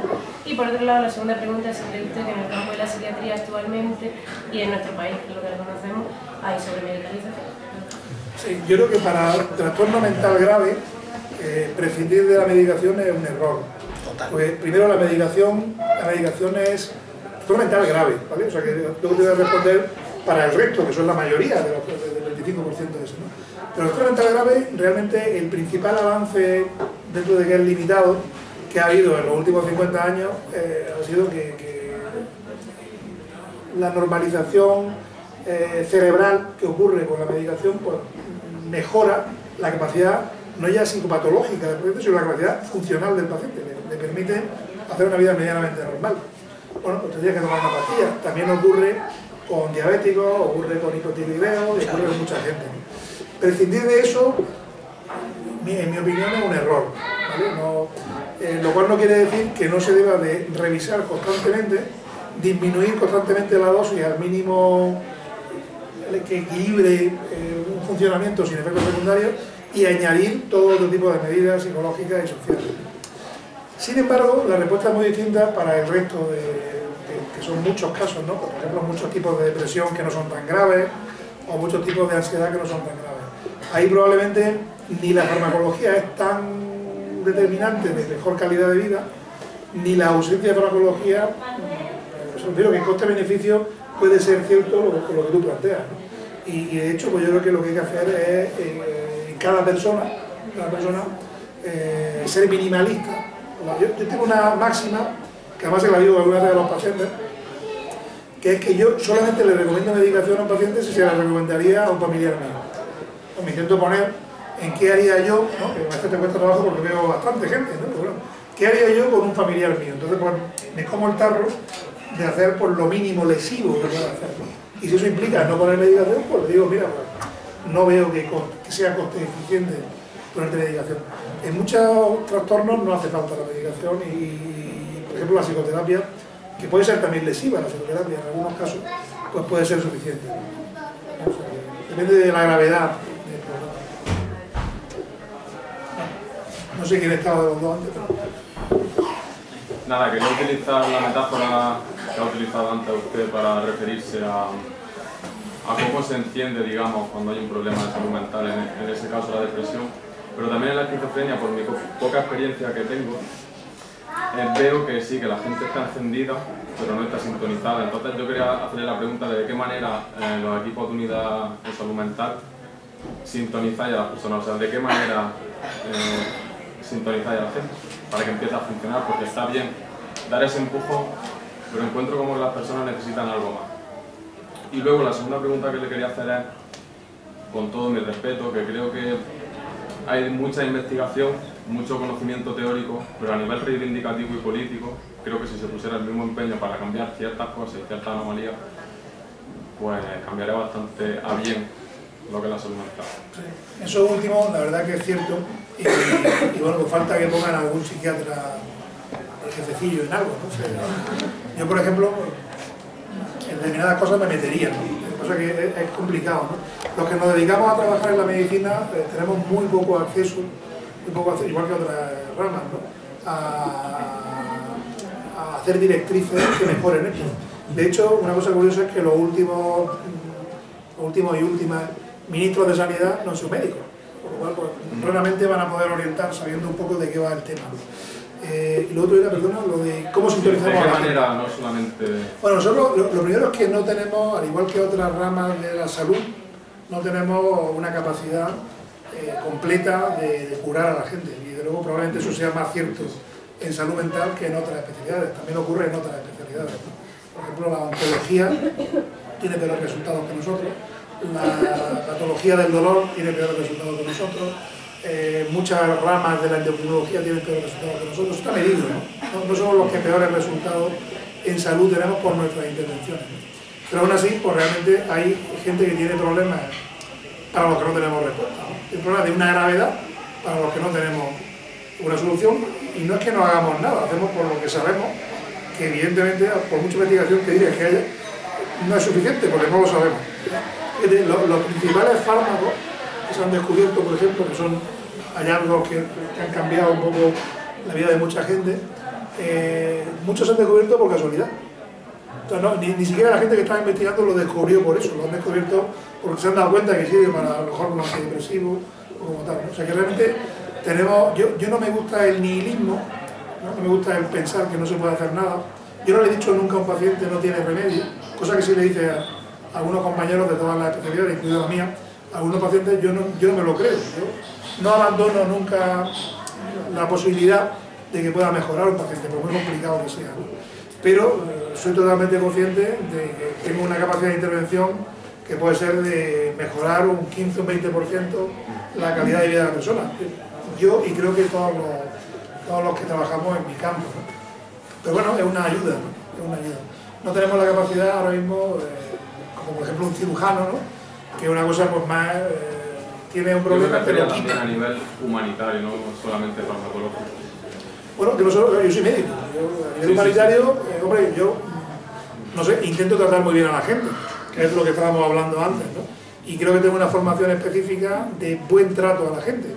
Vamos, incluso aunque tenga un día malo, hago un esfuerzo como profesional por tratar bien a esa persona como familiar o lo que sea.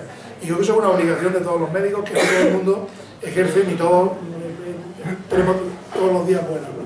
Pero a partir de ahí hay muchas otras ramas, ¿no? de intervención que no son sanitarias, aunque realmente dentro de los equipos de salud mental, y he trabajado en muchos porque he estado en muchos sitios, el grado de implicación y de humanidad es bastante alto, comparativamente con otros equipos, por ejemplo, más técnicos, dentro de que, como ha dicho antes Baldomero, pues te puedes encontrar con situaciones complicadas. Yo quería hacer ya una pregunta directamente al hilo de lo que estás diciendo, porque si estamos hablando de desestigmatizar, de poner en boga que, bueno, que la psiquiatría es una especialidad más dentro de la sanidad y que vamos a quitarnos ya la careta a todos, lo que no es comprensible es que en una unidad de agudo haya una mampara en la que haya una diferenciación entre el personal sanitario y el enfermo. Entonces, con todos mis respetos hacia esa unidad, eso no es justo, ni para el enfermo, porque es el primer principal implicado, ni incluso para el personal, porque deshumaniza, porque lo que hace es poner una barrera física entre el enfermo y el sanitario. Bueno, la verdad que las estructuras arquitectónicas, que no las hemos diseñado nosotros, son... Pero hay que reivindicar eso. Bueno, pero todas las unidades de agudos tienen otras cosas. Bueno, por ejemplo, pero esa que es nueva, concretamente, tendría que haber reivindicado en su momento que somos bueno, esto yo creo que excede un poco a... No excede porque estamos hablando de humanizar esto y de que esto sea una cosa que todo esto... Te respondo. Nosotros nos hemos encontrado que hay una mampara. Pero habéis reivindicado el quitar la mampara. No solamente lo hemos reivindicado, sino que lo hemos intentado, no se puede, y lo que hemos hecho es un mostrador abierto. Ya te digo yo que lo vamos a quitar, seguro. Bueno, lo vamos a hacer. Estaremos de acuerdo. No, estaremos de acuerdo, es que... Nos han dicho que técnicamente no se puede. Es que si no lo sabéis, yo os lo explico. Hay una mampara en el control de enfermería que no existe en ningún sitio, nada más que en la unidad del PTS de aquí de Granada, que diferencia a los pacientes en el pasillo con el control de enfermería. Si lo veis eso normal y justo, pues no. Y es verdad que lo han reivindicado mucha gente y lo que hemos podido hacer hasta ahora... Que no te digo que tú seas No, pero es que hemos hecho una cosa, perdón, déjame que responda. Sí. Hemos hecho una cosa ante esas reivindicaciones justas, que es poner un mostrador abierto, que es donde atendemos a la gente, o sea que la mampara está como si fuera un tabique. Pues ahora mismo lo que hay, una sensación de deshumanización. Perdona, ahora mismo lo que hay es un mostrador como en todas las unidades de agudo. Está anexo, que lo hemos puesto con nuestras reivindicaciones. Es lo que hemos podido hacer. También es cierto, por darle más vuelta a esto, que todas las unidades de agudos están cerradas a cal y canto, que también deshumanizan. Pero bueno, son hechos diferenciales. Cuando una persona está interesada involuntariamente, que tú mismo lo acabas de decir, le has contestado a la chica, involuntariamente quiere decir que una persona si está involuntariamente allí y un forense, primero un psiquiatra, después un forense y un juez determinan que ese ingreso involuntario es debido a la propia enfermedad para salvaguardar su propia seguridad del enfermo y de terceros, lo que no sería normal es que estuviera abierto. Luego tienes en las comunidades terapéuticas. No sé qué hay muchas abiertas en muchos sitios. Bueno, pues la comunidad terapéutica que tiene enfermos con trastornos mentales graves es de puertas abiertas y evidentemente unos se escapan, otros vuelven, otros van, otros vienen. Pero en una unidad de agudo, cuando la persona está en plena crisis, lo que para mí no sería normal que estuviera de puertas abiertas. No duraría ninguno 5 minutos. En todo caso, vamos, que nosotros es una reivindicación que, bueno, yo creo que no es de lo que estábamos hablando, pero que está bien que se sepa, no hay ningún problema. Y fíjate lo que ha pasado. Habéis reivindicado y ahora mismo lo que hay es lo mismo que en todas las unidades. Un mostrador abierto que es donde se atiende y está anexo a la, como si fuera una pared, hemos dejado aquello como si fuera una habitación. Pero al final, eso es lo que hemos hecho. Pero estamos hablando de estigma y eso estigmatiza. Nada más que la entrada de verlo que hemos puesto desestigmatiza, que lo hemos puesto por vosotros. Entonces, si hay un problema y hacemos una solución, vamos a explicar la solución, porque lo que no hemos hecho es no hacer nada. Yo me he encargado, me he tomado en serio vuestras reivindicaciones.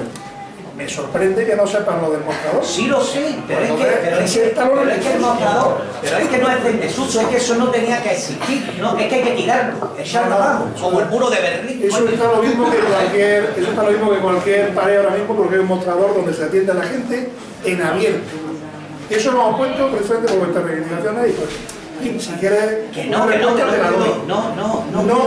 centralizar el debate porque el debate es muy amplio. Es interesante que se sepa. No se ha quedado como estaba. No hay una diferencia ahora mismo con otras unidades. Se atiende en abierto, con la puerta abierta, con un mostrador abierto. Esa es la realidad actual cuando quieres vaya a ver. La pregunta, ¿no? ¿Es otro tema?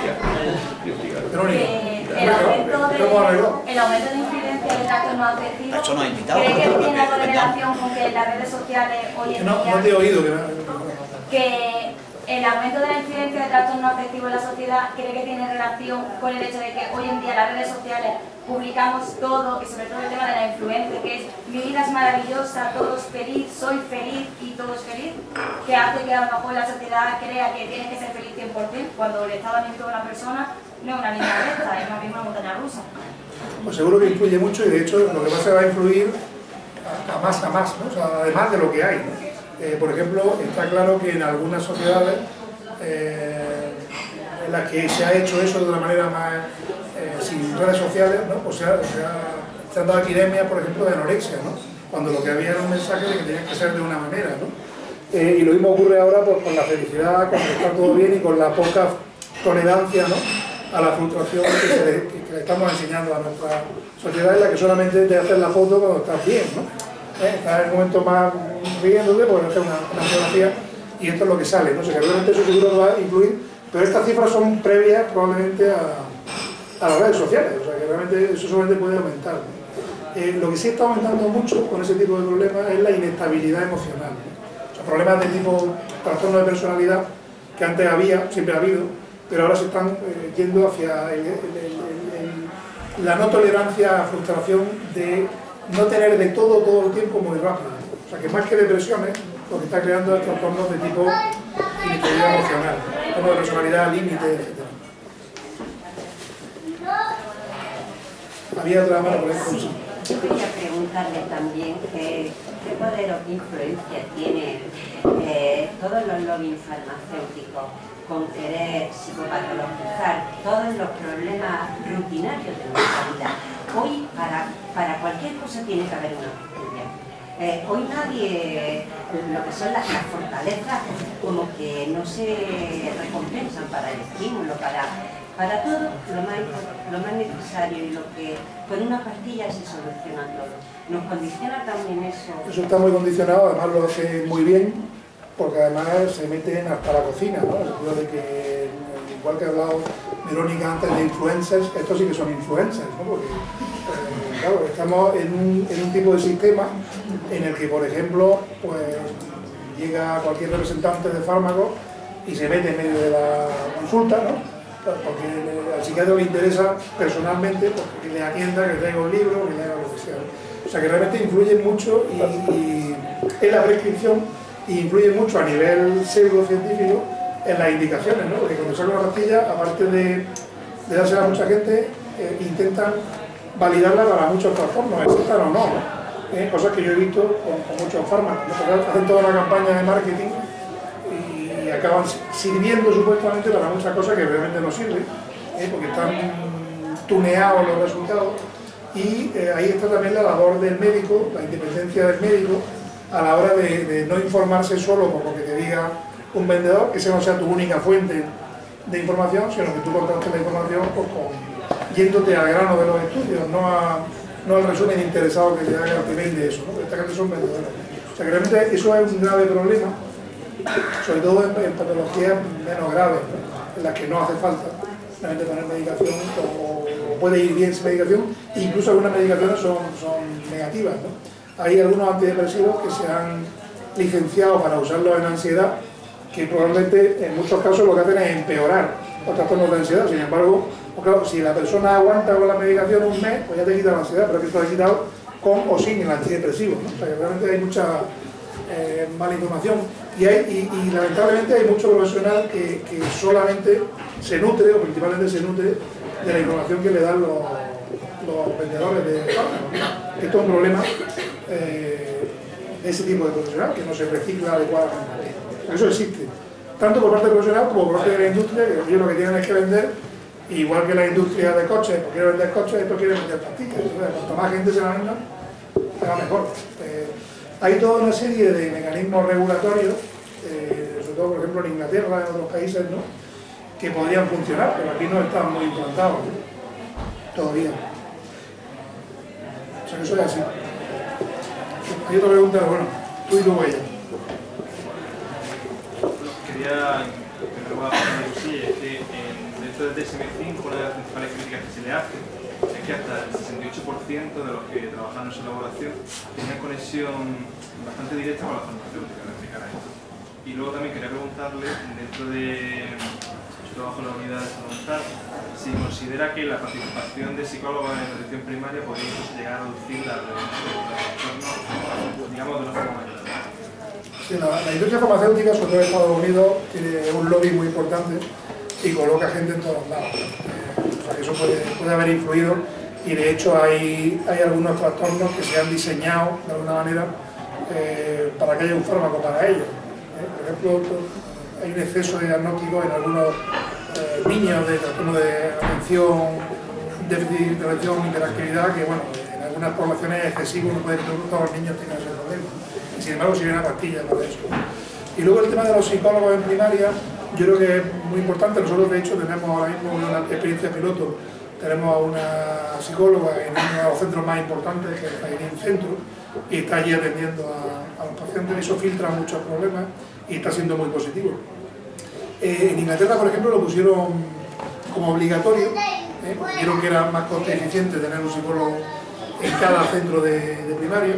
Y luego lo que pasa es que, como son como lo comprueban todo, comprobaron una alternativa que era poner ordenadores que hicieran terapia cognitivo-conductual, ¿no?, que hicieran pautas, y resulta que eran más baratos y eran casi igual de eficientes, con lo cual acabaron cambiando a los psicólogos por programas de seguimiento de terapia cognitivo-conductual. O sea que realmente, en fin, el final de eso no ha sido muy bueno, pero vamos, realmente yo creo que los psicólogos, nosotros estamos a otro nivel en Andalucía, que es que haya muchos más psicólogos clínicos en salud mental, que tenemos muy pocos. O sea, empezaremos por ahí y luego ya si tenemos para los primarios, pues oye, fenomenal, pero hay mucha demanda de tratamiento psicológico y no se está haciendo. Pero yo tengo una pregunta. Para poder acceder a la psicóloga que hay en el centro periférico, ¿quién lo tiene que solicitar? ¿El psiquiatra o el médico de familia? Ahora mismo, tal y como está organizado, el médico de familia deriva al equipo de salud mental y en el equipo pues, reparten las derivaciones y puede derivarlo al psicólogo, pero lo decide el equipo de salud mental. ¿Vale? Y como hay pocos sitios, pues habitualmente va al psiquiatra que hay más sitios. Esa es la realidad. Bueno, pues no sé si... ¿Alguna pregunta más o terminamos? Yo una preguntilla muy concreta. ¿Te pueden echar de un trabajo con la ley en la mano, por una patología de tipo psiquiátrico? Bueno, yo es que las leyes de Pachá, la gente de este país, te pueden echar y imagino que tú puedes reclamarlo y a lo mejor lo puedes ganar, ¿no? A lo mejor lo puedes ganar. Pero bueno, si se demuestra que tiene una, por tu enfermedad, la que sea, bueno, igual te pasaría si tuvieras otro problema no mental que te impidiera desarrollar el trastorno, pues ya depende del juez, que también cada uno le da por una, ¿no? Le da por un lado, pues podría decidir a favor o en contra de la persona. Hay bastantes ejemplos de despidos nulos, es decir, de que los reclaman y luego te tienen que readmitir en problemas no graves de salud mental. En problemas graves, la verdad que la mayoría de los problemas es que no te contratan. Directamente. No que te echan. No acceden. Cuando realmente una de las principales medidas, estamos aquí, la chica esta me ha preguntado, medidas no farmacológicas, pero ahí está ahora, pues es que la gente trabaja. O sea, el tener una ocupación es una de las principales maneras de rehabilitar a un paciente con trastorno mental. Tiene estructurado el día y tiene la mitad de los problemas. En general, no tiene algo que hacer y no tienes que pensar mucho, sino simplemente pues, desarrollar una función. Es una manera de crecer como persona, que sí que aquí hay mucho paro en gente que no tiene trastorno mental. Desafortunadamente, pues pueden elegir muchas veces los empresarios y las políticas para favorecer a colectivos con discapacidad del tipo que sea son muy pocas. Puede ser mucho más, porque es a lo mejor más barato que una medicación. Bueno, pues nada, muchas gracias. Muchas gracias.